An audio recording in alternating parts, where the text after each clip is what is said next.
ফ্রান্সকে কাঁদিয়ে বিশ্বকাপের ফাইনাল নিশ্চিত করল স্পেন। হাই ভোল্টেজ এই সেমিফাইনালে শুরু থেকেই দারুণ ছন্দে খেলেছে লামিন ইয়ামালদের দল। শক্তিশালী ফ্রান্সকে একের পর এক আক্রমণে চাপে রেখে ম্যাচের নিয়ন্ত্রণ নিজেদের হাতে তুলে নেয় স্পেন। ম্যাচের গুরুত্বপূর্ণ মুহূর্ত আসে শুরুতেই। দুর্দান্ত ড্রিবলিং করে ডি বক্সে ঢুকে পড়েন লামিন ইয়ামাল। তাকে ফাউল করলে সঙ্গে সঙ্গেই পেনাল্টির বাঁশি বাজান রেফারি। পেনাল্টি নিতে এসে কোনো রকম ভুল করেননি মিকেল ওয়ারজাবাল। দুর্দান্ত শটে বল জড়িয়ে দেন জালে। সেই গোলে 1-0 ব্যবধানে এগিয়ে যায় স্পেন।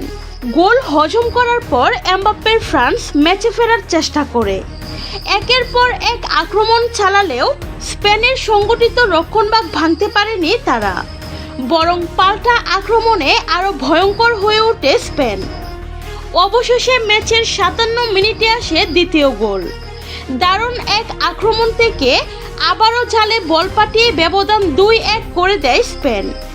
এই গোলের পর ম্যাচ পুরোপুরি আধিপত্য বিস্তার করে লামিন ইয়ামালরা। এই